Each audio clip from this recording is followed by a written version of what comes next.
Aloha. You're watching F5 On Demand. I'm Technical Marketing Manager Peter Silva, and welcome to an Inside Look, where we take a deeper dive into F5 Big IP technology. And today, we're going to take an inside look at the Big IP Access Policy Manager's SAML support, available in Big IP version 11.3. And today we're fortunate to have Senior Security Solution Architect Gary Zaleski with us. Hey, thanks for joining us, Gary. Hey, thanks, Peter. It's good to be here. You know, we've known each other for almost 9 years now, and this is the first time you've done a video with me, so I really appreciate it. Yeah, it's been a while. Thanks for the invite. And so first, before we get into, Big IP and SAML and such, can you give us a little insight as to what SAML is and so forth? Well, SAML is a way to allow authentication to different resources within your infrastructure where you use the SAML assertion for authentication rather than a username and password.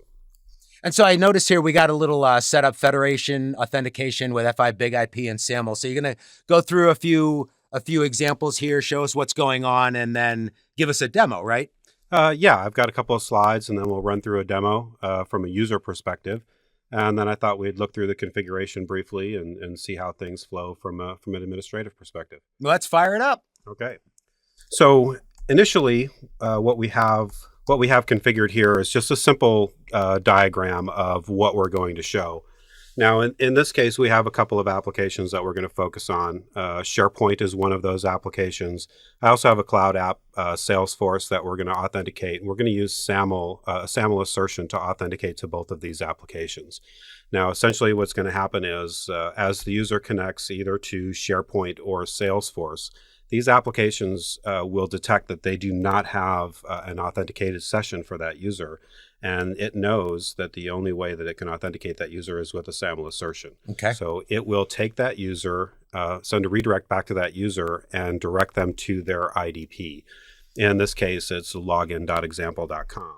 And so within SAML, you just mentioned IDP. Within SAML, there's two pieces to SAML. You can have a SAML Service Provider or a SAML Identity Provider. That's what an IDP is, right? Sure. And the Service Provider, or SP, is the device that consumes the assertion for authentication.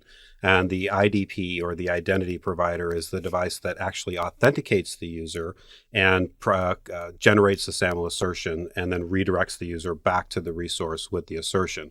Now, the authentication mechanism could be username and password. It could be username, password, two-factor authentication. You can do a soft token, hard token.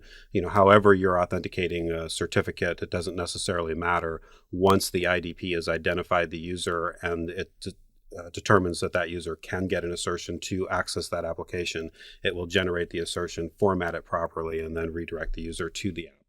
I find it interesting that, in the physical world, the way you assert your identity is you just, pull out your license and you put it next to your face. And yeah, you are who you say you are. But here in the digital world, there are all these, mechanisms available, and they have to be strong because this, the back-end information is important. The resources are critical or sensitive pieces of information. And so, being able to assert your identity and substantiate your identity with SAML, I think is pretty cool. Yeah, and one of the nice things about SAML is, users have an enormous amount of information that's out there, a lot of applications that they're trying to access. And every application requires a different password typically. So in this case, you go to a local domain resource, you have to put in your domain username and password credentials. If you're going to a business partner application, that business partner is going to need to authenticate you as well. And if you have to put in username and password with that business partner is responsible for maintaining your password and maintaining your password policy. Plus, as a user, you have to remember what that password is. Same thing with the cloud services, whether it's Google or Salesforce or even Office 365. So to integrate in user authentication for the cloud services or to integrate in authentication with business partners, it's a lot easier for them to let the corporate entity or the corporate authentication mechanism control that user's authentication and then just use a SAML assertion to validate that they are who they say they are and then allow them to access that resource. Right. So in this case, when the user logs, when the user hits the IDP, in our case, login.example.com, they'll get presented with a username, a form for username and password. Of course, you can have two-factor on this. You can do certificate-based authentication. We can even authenticate via Kerberos or NTLM. There's a lot of different things that we can do here. But ultimately, that user will be authenticated to their backend. Our example uses Active Directory, but you can use LDAP or Radius or TACACS, however you want to authenticate that user. And then once that user is authenticated, they'll get a SAML assertion that, along with the process, the IDP will redirect that user back to the original application with that assertion. That application or the big IP will accept that assertion as an authentication token and then create a session for that user and let them access the backend application.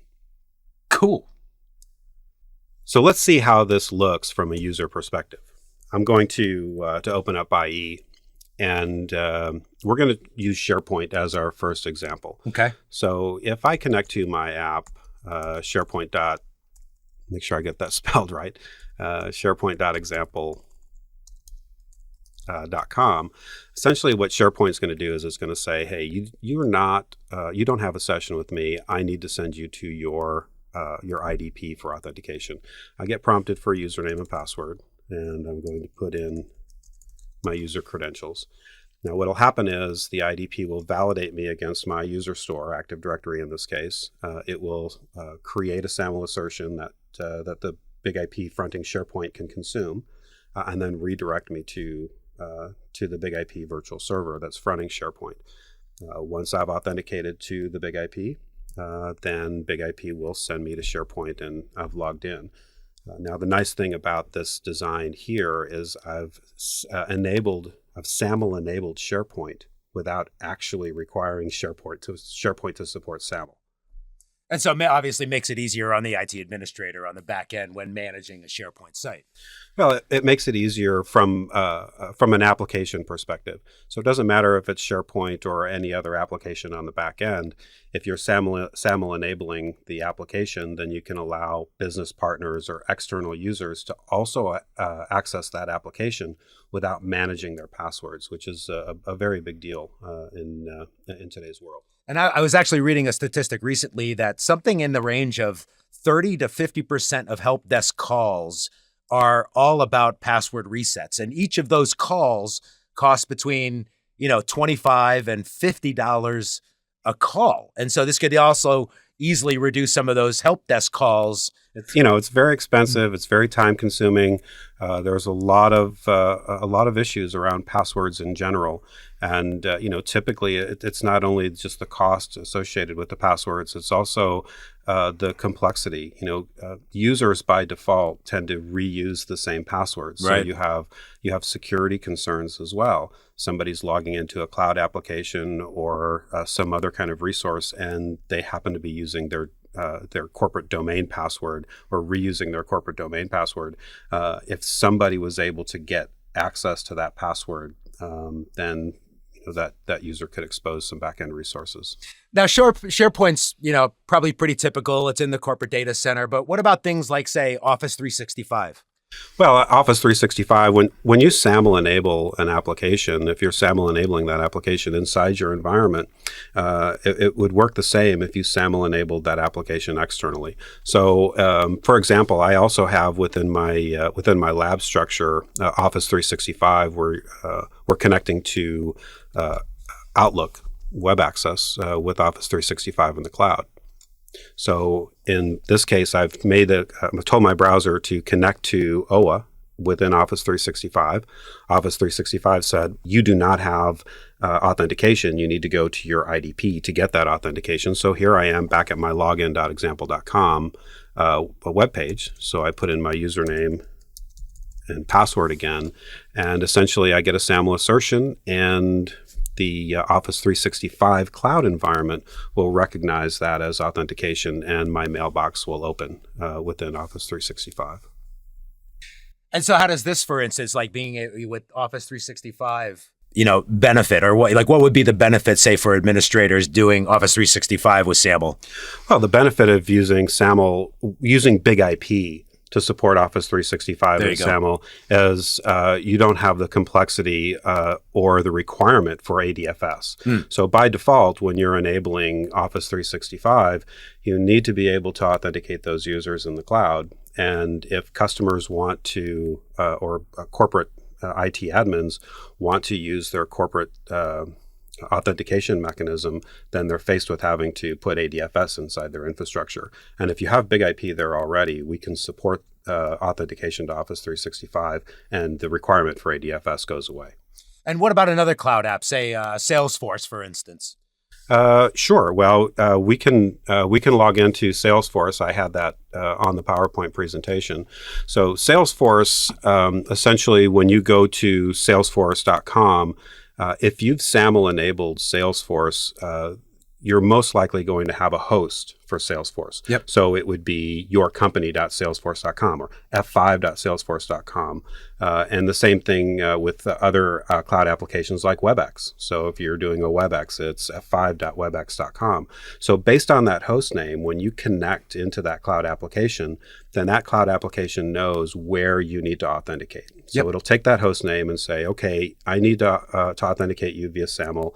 I know that where your IDP is because I've captured it from a host name, and it'll redirect me to the IDP. In this case, I've been redirected back to login again, and I'll put in my username and password. And essentially what will happen is I'll get the SAML assertion, it'll present it to Salesforce, and Salesforce will log me in. And this might be important for other types of cloud applications, right? Because many cloud vendors are probably not hosting a user store or user directory within their infrastructure necessarily with all of an organization's username and passwords. And in fact, many organizations might not want to give a cloud organization all of that information about their employees. Well, that's true. And one of the other things that we probably want to consider when you're dealing with cloud applications are user passwords. Mm-hmm. If you have a user, for example, that's connecting to your internal application, they have a username and password. If you have Salesforce as a cloud application and you require them to have a different password for that particular service, then they have to remember that password. You have to keep password policies. And as the corporations adopt more and more cloud services, if each individual cloud service has their own password for the user, it becomes unmanageable for the user, but it also becomes difficult from a company perspective. Let's say, for example, that the company that I work for decides that they don't want me to work here anymore. Right. It's very easy for them to go to Active Directory and just disable my account. But now that they would have to go to all of the different cloud services that I have access to, and they have to disable my account. Yeah, all the entities out there. So it becomes very difficult to do. So there's a lot of reasons why you want to consolidate authentication. Right. And then finally, maybe, how about just something as simple as Google? We probably all go to Google every day. And well, Google is supported as well. I certainly have Google configured in my environment, a sandbox version of Google. In my case, I'm not using Google as a host to identify where my IDP is. So I would connect to, let's say, docs.google.com/a/domain name. And then based on that URI, it would make the determination of where my IDP was. Right. So in this case, I could just put in my username and password, and then I would be able to authenticate to Google based on that. A lot of companies are using Google now, Google Mail, Google Docs.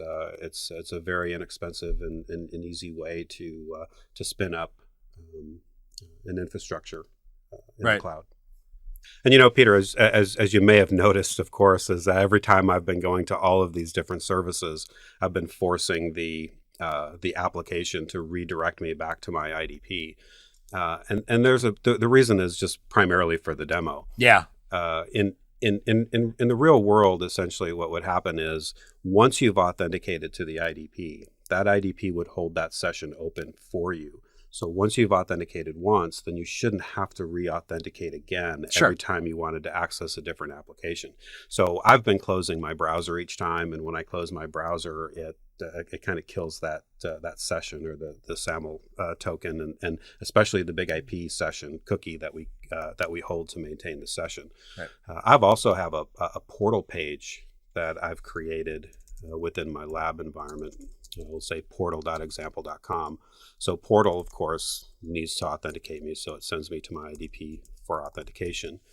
But essentially, once I've authenticated, it gives me access to a lot of different things. Now, sorry to interrupt, Gary, but just for those of you who might not be familiar with the Big IP Access Policy Manager, once you log in, this would be the end user's view. They would get to their dynamic web top, depending upon their authorization levels and what they have access to based on their username and password, their authentication. They're then presented, obviously, as you can see here, a number of various applications and links. And so once they authenticate, now they have access to their backend application. So that's what we're seeing right here.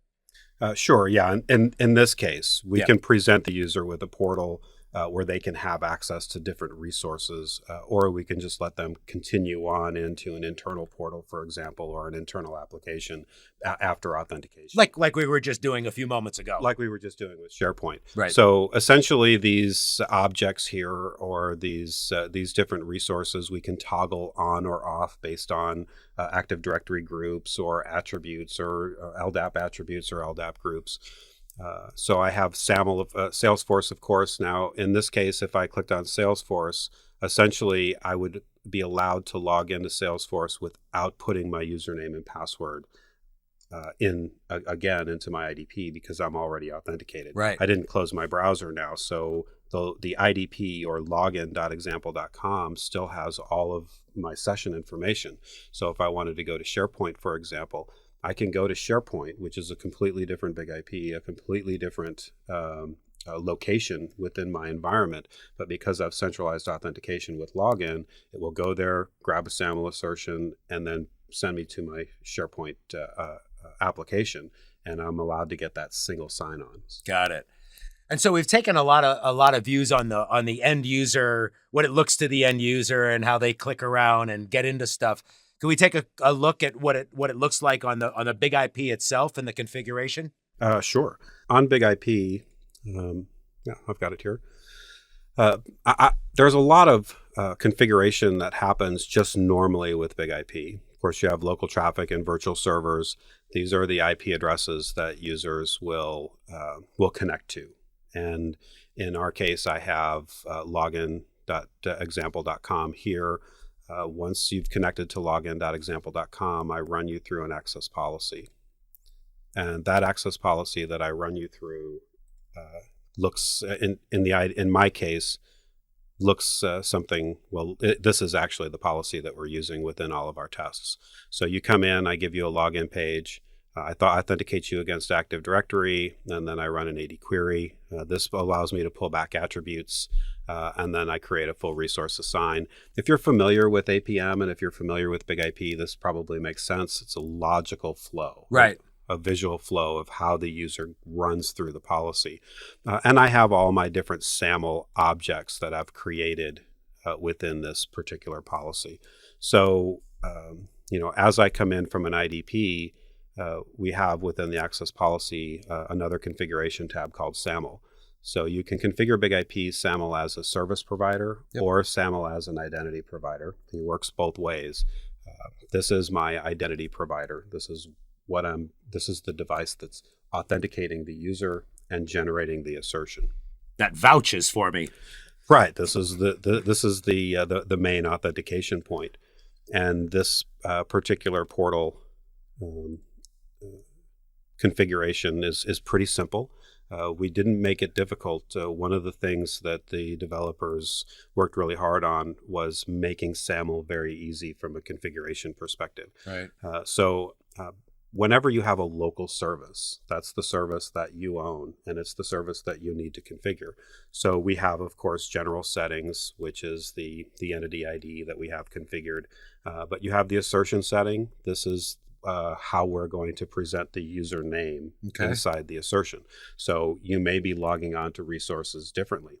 Office 365, for example, doesn't use simple email address to authenticate you, but Salesforce does. So you're going to want to have different SAML assertion, or the assertion itself is going to be generated differently for one cloud service or one application versus another. Got it. Okay. I can also add attributes in. In my case, I am encrypting some secure information and dumping it into the assertion so that I can consume it on the service provider side in some cases. And then just the security settings. You're going to sign the assertion. In some cases, you're going to encrypt the assertion, and you want to make sure that you understand what keys to use to do that. Once you have your local service configured, then you can just export the configuration as metadata. Nice. When you export the configuration as metadata from your IDP, then that allows you to go to your service provider, whether it's a big IP or whether it's some other industry standard SAML device, and import that metadata file, and it will essentially create the configuration for you, so you don't have to manually configure the configuration for the other.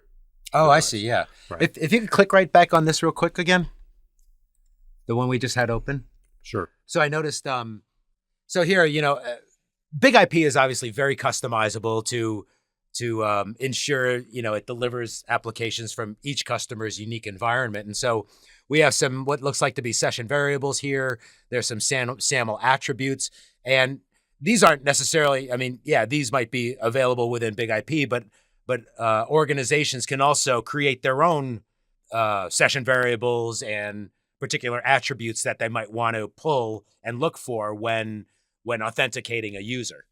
That's true. There's a lot of dynamic components when you're dealing with the big IP the APM. And in this case, I'm using logon.last.username. This is a default session variable that's set from a login page. So if you tell APM that you want to present a logon page, when the user puts their username in that white space on that form that says this is my username, it's automatically going to turn that into a variable called session.logon.last.username. Mm-hmm. But you can choose a lot of other different things, right? You may want to use your SAM account name. Oh, okay, right? yeah. So after I do the query, my Active Directory query, everything that's inside of Active Directory, all the attributes, the groups, and everything that's contained within Active Directory will be passed back to APM. And then APM will turn all of that information into session variables, and you can use those session variables any way you want. So for example, if you were going to create a OTP or a one-time password, and you wanted to send, let's say, a PIN or a token to your employee's cell phone, we can go into Active Directory, we can pull out their cell phone number from Active Directory and then turn that into a variable. And then that's the information that we would use to send the user the PIN to their cell phone for SMS or voice, or maybe you're going to do an email, you might want to grab mail. And, we've got some examples here, user principal name. You can override this. If you didn't want to use user principal name, you wanted to use mail, for example. Oh, nice. Right. But you have a lot of flexibility when you're creating this information. And so this is on the identity provider side. What about the service provider side? Well, the service provider side, when a user presents a SAML assertion, and we'll go to the service provider configuration. I have my service. This is a different big IP here. So I would do SAML big IP as an SP or a service provider. And is it common for those whether it be application delivery controllers or other such devices that support SAML? Is it common for them to be able to behave either as a service provider or an identity provider? Most of the SAML gateways that do SAML properly will do both SP and IDP on the same device, right? So there's a lot of industry standard SAML gateways out there. Ping Federate, you have SecureAuth, of course, is one of my favorite ones because it's very customizable. I can do a lot of things with that. But ADFS also supports SAML. So there are devices out there that will consume an assertion. Some devices will generate an assertion, but the majority of the devices that do SAML well will do them both. So in this case, we talked about SharePoint and Portal. Let's take a look at SharePoint. This is my local SP service. Now, this is the service that this service provider owns. So I would have to configure this manually, but it's very easy. I have my entity ID and then my security settings. Whether or not I want to sign my authentication request, so I can send an authentication request to the IDP and sign it. I can also request that the assertion be encrypted and and of course, I'm going to want the assertion to be signed, and then I can present a certificate and key in this case, if I'm going to sign the assertion. Now, we can also export metadata on the SP side so that the IDP can import it. So if I was going to create an external IDP connector, each individual local SP service has to have a binding with an external IDP connector. Essentially, what I would do is best practice, at least from my perspective, is always import your configuration from metadata when you can. Okay. You can certainly configure your external IDP connector manually, and in some cases, you would have to. But in most cases, you would just import from metadata. And so BigIP allows you to just browse to your metadata file. I'm not going to do it in this case, and then just create a name. We would leave the certificate blank, but essentially it would consume that metadata file and it would generate this configuration. And that goes the same thing. I'm going to switch back to my IDP. If the local IDP service is going to have external SP connectors, and with the external SP connectors, I would also most likely create those external services from metadata. Got it. So it makes the configuration very easy to configure because you have everything in one place where we don't require a lot of information. You put in the necessary components as the local service. You import the information from the external service, and then you associate that within your access profile, and you're done. It's very easy. And so you got a lot going on here. We got various users connecting to various pieces of resources and BigIP handling it, all from the strategic point of control in the data center, whether it be a IDP or an SP. What about things as like a report or logging or those sorts of things? How does it keep track of for an administrator to kind of go back and see what happened? Oh, sure. Of course, everybody that logs in, there's reporting for those users. So I'll just run the last hour reports. You'll see that a lot of it is me coming in from my lab. That's actually all of us right there. 1625, 1632. Yeah. Well, before we started, I went through and I deleted all of the sessions so that I had a fresh session table, because otherwise we would be pretty cloudy here. From here, I can get information about the individual user that logged in, what their session ID was. I can go into the individual session information. We can see all of the, for example, all of the Active Directory components that we pulled in. Wow. and automatically created session IDs. So if you remember when we went to position the username for the SAML assertion, we were using session.login.last.username. If I didn't want to use that user information as my login for the SAML assertion, if I wanted to use email address, I can come in and just grab the email address that was showing. So in this case, it would be my email address would be session.ad.last.attribute.mail. That's the one that we overrode, right, if you remember. Right. Yep. Yeah. So I can, if I'm not sure what the attribute is, or if I'm not sure what I want, I can always come into the report. And after login, I can look and see, what is it that I'm pulling back from Active Directory? What's the value that I want to use? And then after I choose that value, what is the actual session variable that is being used to represent that particular value? Wow, this is pretty cool stuff. 10 years ago, when most applications lived in that data center and there was that static mapping and static connection between, the user and the resources, and you had your one user store and what have you. But now, with the advent of the cloud, of course, there are these, very dynamic infrastructures and split infrastructures where you got one part raised floor, you got one part enterprise data center, you got some part cloud. And being able to deploy a solution such as this on the BigIP, the SAML solution, really helps customers really start to embrace these types of dynamic infrastructures, allowing them, whether it be, around the world or disaster recovery or just, the whole ROI TCO type things, when starting to distribute your infrastructure and your resources out. Yeah, that's true. And as a matter of fact, I'm working with a global company right now. They have over 23 sites around the world, and they have points of presence in the majority of those locations. So essentially what would happen is a user would say, I want to access a particular resource. The GTM or Global Traffic Manager would direct them into the closest location. From there, we would authenticate them. And once we've authenticated them, we would figure out what they wanted, what they needed, and where it was.